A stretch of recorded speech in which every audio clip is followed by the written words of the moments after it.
Hello, and thank you for joining us again for our Lightworker Secret to Success YouTube channel. Today, we are so thrilled and excited and honored to have Jodee Bock with us. And I actually have known Jodee for a while. I actually got to meet her in person, and she gifted me one of her books. So she is a author, among other many talents that she has. Um, and one of the book that she gifted to me was called Own Your Story. And one of the I guess quotes out of that one, it says, "I now release the drama of my past. I consciously create my future." And I love that. I love that whole dynamic of just, the book was a really easy read and it was so amazing. And so today I just wanted to kind of let you guys meet Jodee, get to know her. And one of our focuses for our channel, Jodee, is we're looking at what we are manifesting for 2021. And so I'd like that to kind of be the first question for you is, what are you planning on manifesting for your 2021? It's kind of funny when you say planning to manifest, because to me, it's been in my past, that's been kind of an oxymoron. If I'm planning, then I don't have space to allow. And so for me, I try to always say this. I used to say this or something greater when I'd ask for things. And I realized a couple years ago that when I would say things like that, I'd have a goal or a plan or something, and then I'd say this or something greater, I would take myself out of that. And what I'm learning is this and something greater is a different way for me to say things, because I used to take myself out of any kind of planning because I didn't believe I was worth it. I didn't believe I had enough. I didn't believe I deserved it. And so that was a limiting belief that I lived in for many, many, many years. So when I think about manifesting, envisioning for 2021, I plan and envision and manifest that I will impact. I have it listed out because you're supposed to do it like, 6 cohorts of this course, 6 cohorts of this course, 100 coaching people, and I have numbers in place. And that's just a starting place. So I am writing a new course, and my new course is where I am planning, manifesting. Most of my attention will be going, and it's called Get Real. And REAL is an acronym for radical, energized, authentic, and learning focused. And so that will be my focus for 2021. And I plan, manifest that it will be this and something greater. And Jodee, how do you foresee that like impacting the world? And obviously we're through very turbulent times right now. Where the date is October 12th, 2020, and I think we've just gone through the most turbulent times ever in history that I think has ever existed. And so, how do you see your course, your program, impacting the world to obviously have a stronger and way better 2021 than we did in 2020. Yeah, you said we've been through the most turbulent times. Man, I hope so, Adam. I hope we're on the way back down from that. I hope it's been as turbulent as it's going to get. So for me, what I'm learning about myself during this time of COVID 2020, what I'm learning about myself is the many ways that I stopped myself from being real. Now, when I say it like that, I and myself, I stopped myself. There's two people in that conversation. There's I and there's myself.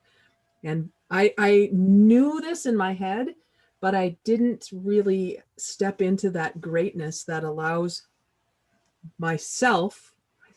I have to figure out sometimes too who's I and who's myself, the higher version of me, to allow things to come to me. And the way I want to do that is to demonstrate first being real, so that I can encourage other people to step into that space for themselves. Now, this can be in corporations. This can be, actually, I'm kind of focusing on corporations, to be honest. Corporate America is a place that many people spend a lot of their time. And until they get to the point where they're so smart like we are, step out of that and do our own things. But for many people, they start in corporate America. And the word corporate to me is really telling, because it's the corpus, it's the body, the bones, the structure. It doesn't say anything about soul and spirit. And so I want to be able to demonstrate that when people get real, When they get real with themselves, they have the opportunity to add that soul and heart and spirit to the corpus that is whatever their job happens to be. And I can't do that as effectively until I do it first for me. So the impact that I plan to make, I'm gonna watch the language I'm using, you guys, because I don't know if it's plan or allow. So for me, there's a little bit of planning that starts the process, but then it's stepping into the allowing of that. I just had a meeting right before I met with you. I'm meeting with you right now at a corporation, an engineering firm, no less, where they are very left-brained and they're very much about structure and it has to be this way. And they called me because they want to learn how to have conversations. They want to learn, actually, they said performance reviews. They want to learn how to give constructive feedback. I spent 90 minutes with their HR director having this kind of conversation. Why is that important? Why do you do it that way?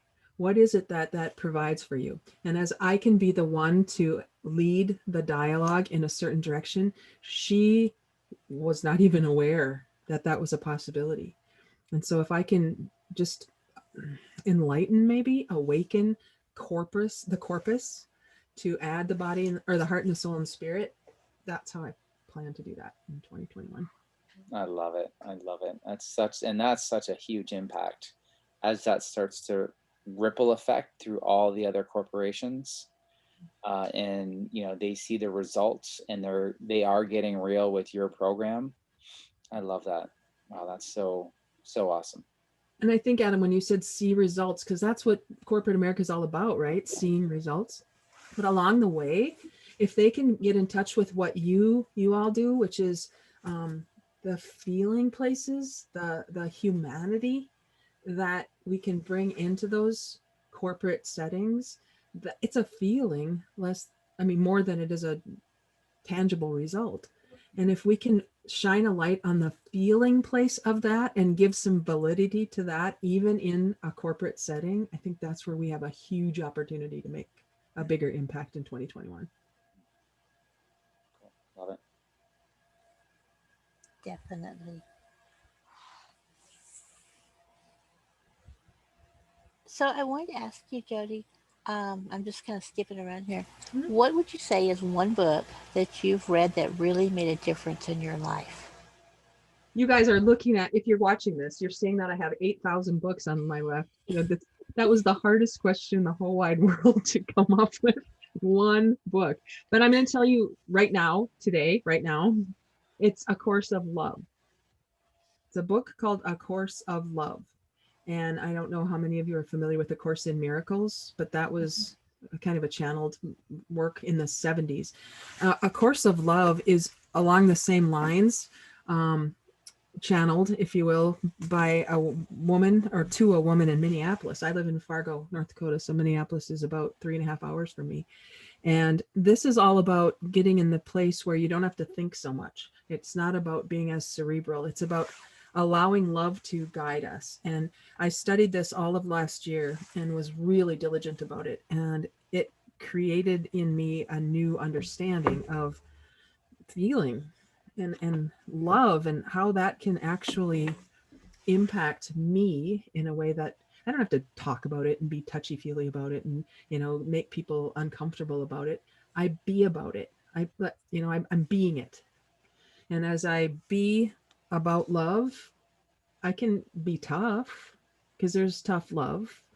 There's squishy love. I suppose there's a lot of ways of being about that. But for me, this book has really almost in a weird way given me permission to step back a little bit and stop being in my head so much, because I have spent a lot of time there in my head and I need to get back into my heart and my gut. And so that one's the one. But Pamela, if you let me, I would tell you even more. I'd keep going and I'd tell you more books because I have many that have been really impactful for me. It just made me think because I read the book. I read all of his book, Leo Buscaglia. Mm-hmm. Have you read any of his? I have. And I love a lot of his books too. Yeah. I have a question really fast, Jodee. Yeah, please. So we're Lightworker Secrets to Success, right? And you're talking about bringing love and to corporate America and bringing just more of our heart how do you think that's going to contribute to like success, or how do you define success, first of all? Well, if I were to do the corporate success, how I say that in corporate terms is the progressive realization of a worthy ideal, because that's how I see it. Earl Nightingale says that. And any goal in terms of corporate structure that an organization has and can see improvement toward is success. For me, it's less about a doing and more about a being. I've already said that, but that doesn't work in corporate America because they don't get that. But I will tell you that I've had the fortune of being part of two mentorship teams this summer with a guy named Lance Secretan. Some of you may know him, Adam. He's from Canada. He's a Canadian guy. And he started Manpower, the placement company, back in the 70s. He was the head of it. And now he is working, his organization is called Higher Ground Leadership. And so it's all about taking love and calling it love and bringing it into corporate America so that the human beings who work in whatever they work in, whatever the industry is, can actually feel more connected. They'd have to come up with their own definition of success, but it would be what would make you feel that today was a good day in your work. And to me, there's no better definition of success than that.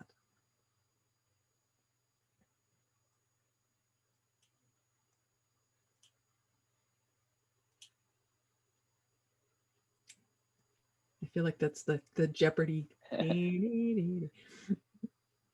Am I talking too much, you guys? Because No, not at all. No, I love it. Thank you for that answer. Oh, you're welcome. Thank you for the question. I couldn't unmute for a minute there. They're giving you a break. What is it that motivates you? Whether it's creatively, spiritually, emotionally, what is it you're motivating you?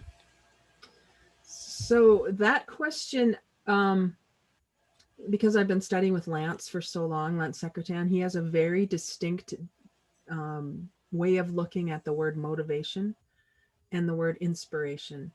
And he says motivation is providing a motive, and it's based on fear, and it's external. And so it would push you to do something. And there are times we need to be motivated. I played basketball in college and I needed to be motivated to run because I hated running. But I knew if I wanted to be successful at playing basketball, I needed to do some of those things. And so I was motivated to do that. It produced short-term results, not necessarily long-term results. To me, inspiration is not a doing, it's a being. And so if I can get into that place inside of me that is like a pilot light that I might have forgotten about and can just raise the turn it up a little bit, and that inspires me, not out of fear, but out of a pull toward what I do want. And so for me, I don't, Pamela, anymore get motivated necessarily, but I really get inspired by connecting with what I call like-minded and like-hearted people who see me and get me.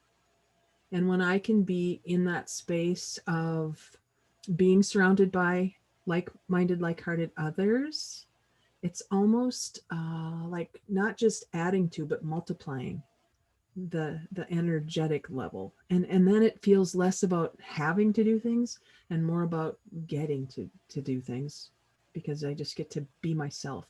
And that's where Get Real was born. I hired a coach back in April, I think it was, this year.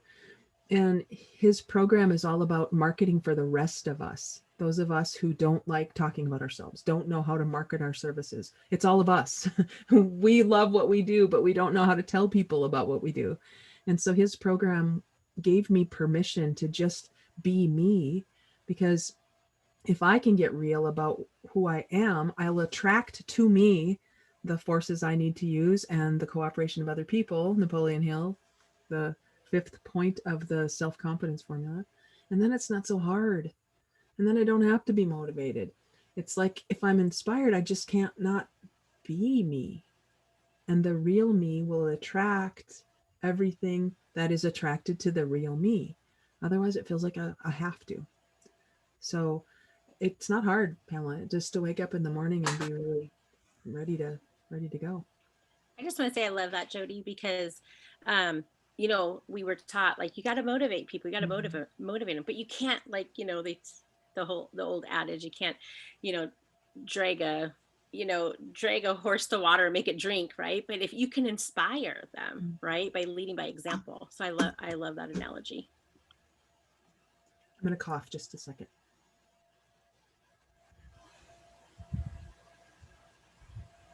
How'd you like that warning? So I love what you just said, Amanda. Here's one thing I'm learning too. You can lead a horse to water, but you can't make it drink. However, you can feed it salty food and show it where the water is. So in that way, the horse is going, I don't know, I'm getting kind of thirsty around here. Anybody know where there's water?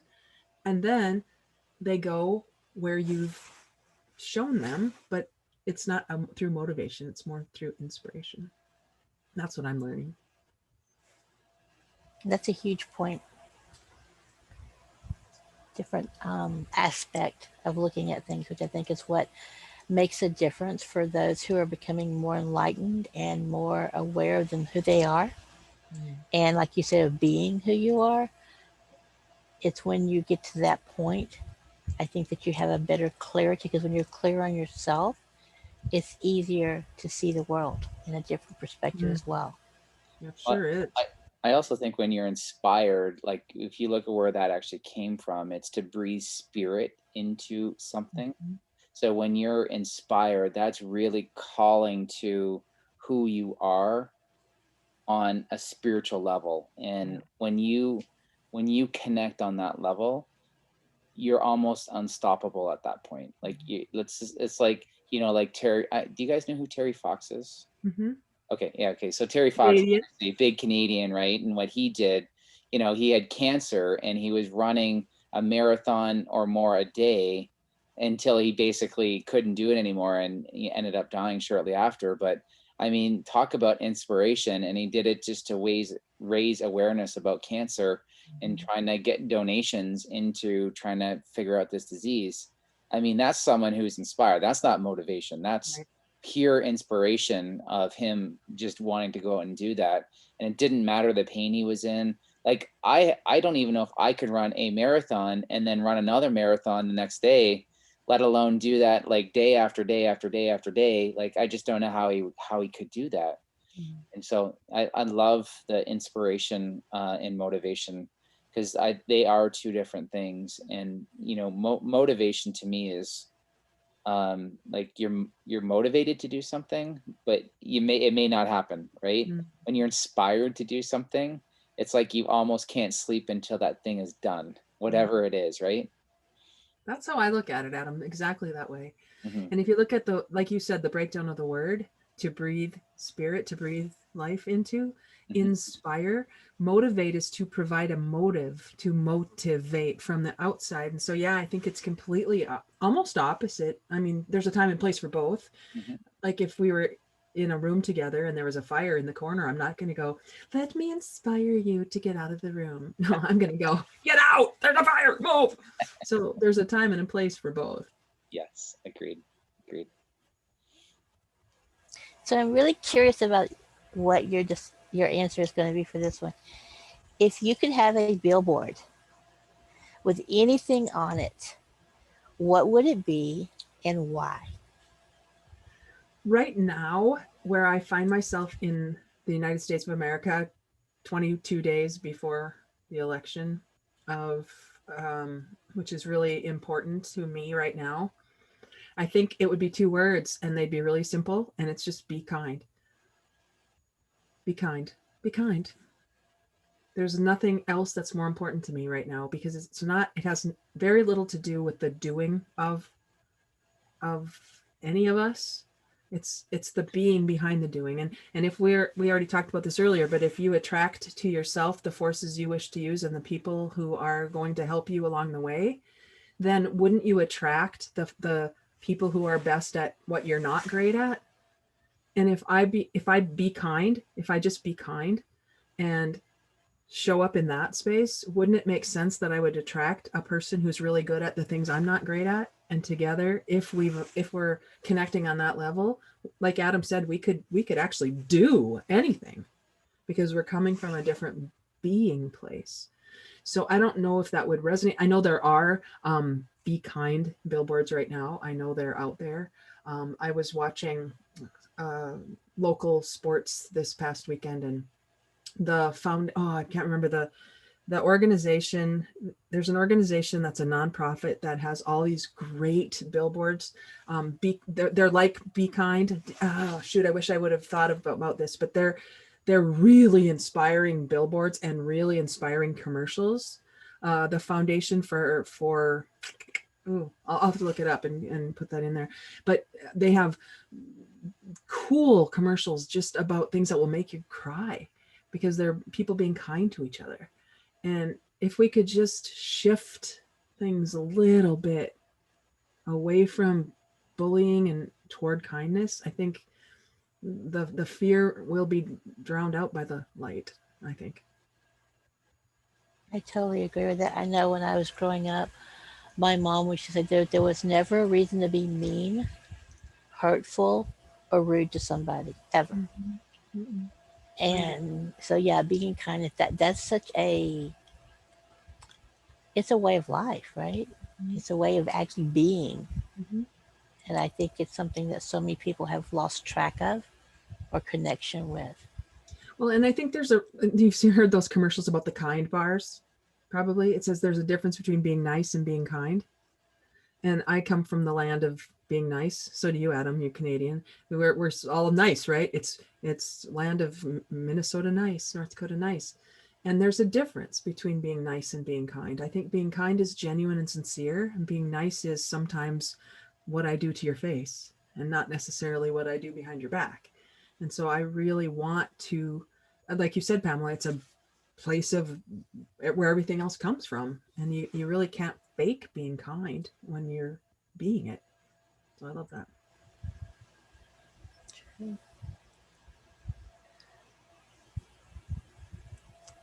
I'm trying to think. Feel free to pitch in, guys. I don't have to do the whole thing. I know you have questions for Jodee too. Well, as you were talking, Jodee, I'm just thinking of like the movie Thrive movement or these different organizations who really do want to bring that light to the planet, right? The light workers that want to bring the kindness and the love and the light to the planet. And so it's, how do you, like, what advice do you give to people who maybe they're on Facebook and they're seeing just unkindness everywhere, right? Or like they go to the store and maybe they have like some medical reason they can't wear a mask, or their kid's autistic and they just won't wear one. And so then people are judging them, and there's all this like unkindness in the world, or over who you're voting for, or the racial tension now. I mean, there's just so much unkindness in the world. And I think so many of us want to see kindness, but then there's like this struggle. So what advice do you give to people who want to be kind, but they feel like everyone's triggering me and it's just, I can't, or whatever? Well, I would ask, is that true? Is that true? I can't. Because I have a friend who told me one time, and I hated him for about 10 minutes because I said to him one time, I can't, Dave, I can't do that. And he said, can't or choose not to, Jodee. And I went, oh, I hate you, love you, hate you, love you. Thank you. So it's a choice, right? And I would say, don't take the bait. Don't take the bait. Don't jump in, because I only get the things that help me be a better me. And when I get triggered or when I get pulled into another direction, it's all for me. It's all for me. And then I can say, and I'm telling you, this is over a lot of years of practice, but I can look at things differently now and go, what is the message for me? Is it there for me? Nope. Okay. Then I let it go. And I have literally done this year.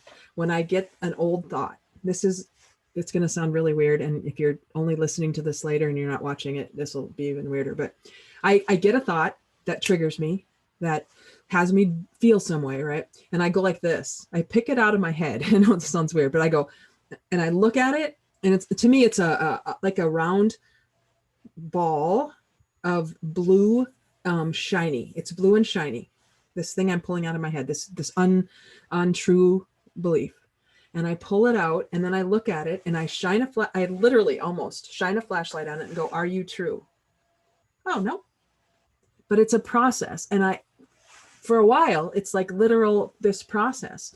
How do I feel right now? Is this the way I want to feel? Is it true? Yes, no. And it's almost like a flow chart. So it's really interesting. I do not get triggered by Facebook. I do not, sometimes, okay, sometimes. And then I ask more questions. And I ask questions. And if I want to engage in something, I have to ask myself, what is the reason I feel the need to engage? Is it so I can be right?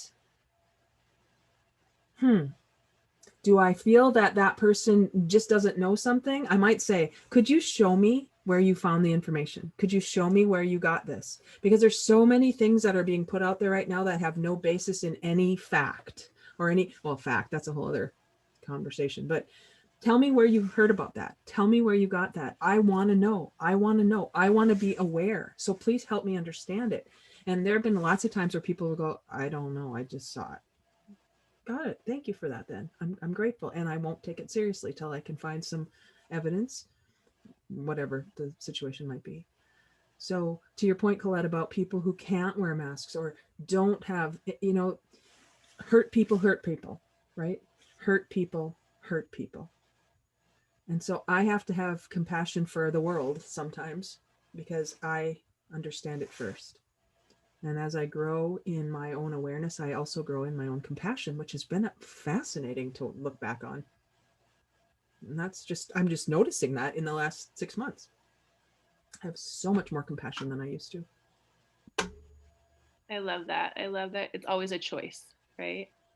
And even though it might not feel like it, because we see something, we're like, oh no, like how can they think this or believe this or how can they do that?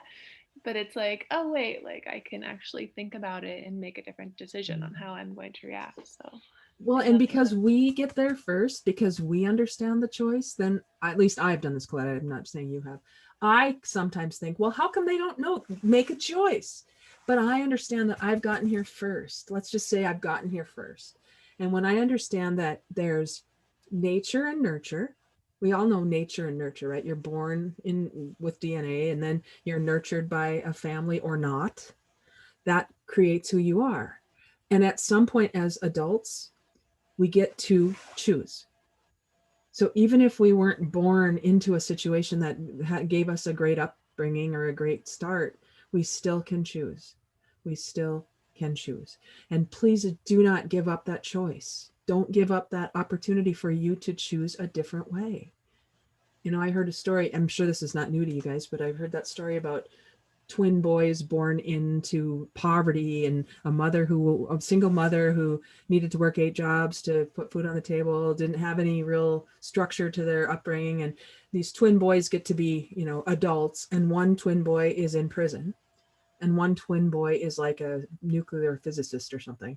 And they come back to them later and they interview them and they say to the boy who was in prison, tell me about how it is you came to be in prison. And he said, well, with my upbringing, how could it be any other way? And then they go to the other twin, same DNA, same everything. And they say to him, how is it that you're a nuclear physicist? And he says, well, with my upbringing, how could it be any other way? And in that case, they did the V, one chose one chose the other. And I'm not saying it's easy. I'm just saying it's always available. That choice is always there. Yeah, I think you're right. Like everything starts with choice. And, some people say that, choice is only an illusion, which isn't true. I really believe that everything starts with choice, and it's never too late to start changing your choices. It's never too late. Right. So I absolutely love that. And, and that's how you can create or manifest anything that you want instantaneously if you just make that choice to do that.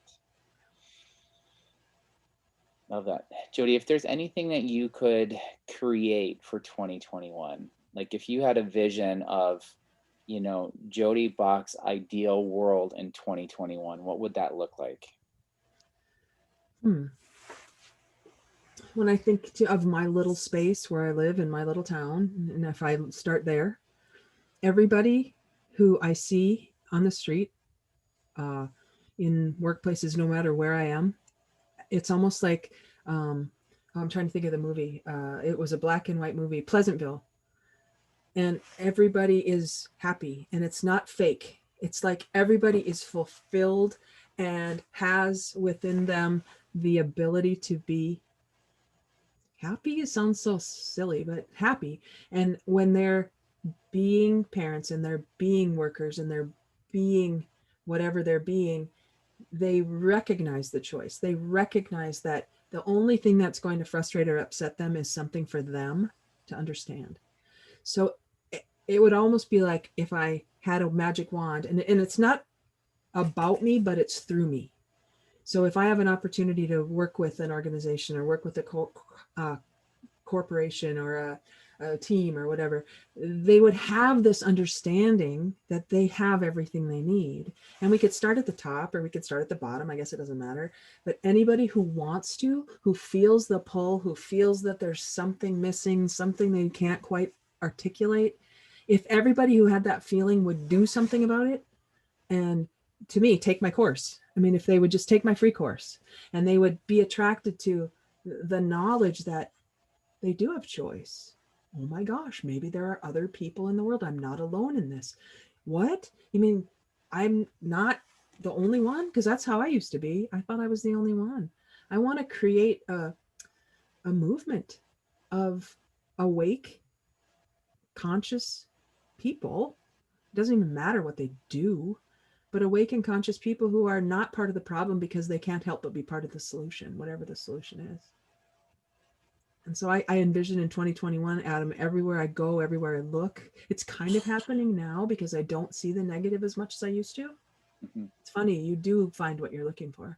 Mm-hmm. And I've curated my Facebook a little bit because I don't really, I hide people a lot. So maybe I am in a little bit of my own utopia. However, if my only job in the whole wide world is to keep my vibration high, then how do I do it? I do it by blocking the people who are there to steal my thunder and not even know that they're doing it. I have a question, Jodee. I know you spent a lot of time, you're very successful in the corporate world. And so what would you say to other people who may be in that corporate world and just who is empathic like all of us and they want to make a change, they want to make a difference? What would you say to those people that feel stuck? Mm-hmm.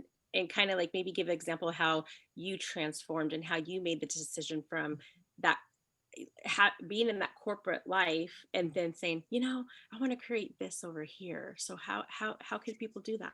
So there was two questions there, Amanda. One is, how did you do it? And one is, I didn't do it the right way. So let me tell you, I'm an accidental entrepreneur. I did not mean to do this. I left because I was pissed off. Let's just be honest. I was 4 or 5 jobs in a row that I was so mad and I was just upset and frustrated and I couldn't find my people and my bosses thought I was, I don't know, whatever the story I made up, until I realized that I was the common denominator. And so I was running away from things and I was upset and frustrated and looking to the next thing outside of me to be the answer. And so the way I did it is not the way I would recommend others to do it. If you're feeling that upset and frustration inside a company or you have a job somewhere, find people like me or the people in the Get Real circle who will be supportive of you so that you can try out some of your ideas and maybe be frustrated with a group of people who are not there to judge you, but are there to help you get it out of your system so you don't have to take yuck back to your workplace, and work it out till you're at the place where you can go towards something instead of away from something. Because if we're always going away from things, it's because we are not engaged at our workplaces. And what happens if we stay in our workplaces too long when we're not engaged? We turn into somebody we don't even recognize. We start to sabotage things. We start to believe that we deserve better and our company is stupid and I'm just going to start doing bad things. Like you hear about corporate greed and you hear about people stealing things from their companies because their company can't pay them enough to work here anymore. They've stayed too long when they've lost their soul and they're selling their soul for health insurance or whatever. I think there's another way to do it. And it's to start having conversations with like-minded and like-hearted others before you lose your soul. Great advice, Jodee. I want to honor your time and thank you so much for being here. And if it's all right with you, I want to put the link to your free course in our comments for our audience to be able to link back to. Um, Thank you. Thank you so much for giving us your time today. I appreciate you. For those who are watching, thank you guys for giving us your time as well. Please like and subscribe our video and look forward to more wonderful interviews with great, amazing people. And again, Jodee, thank you so much. We definitely appreciate you and love having you on our show today. Thank you, guys. And let me just remind you that you provide the space for people to speak into. So there's a lot to be said for the listening space that you're providing as well. So thank you for that. Thank you. Jodee.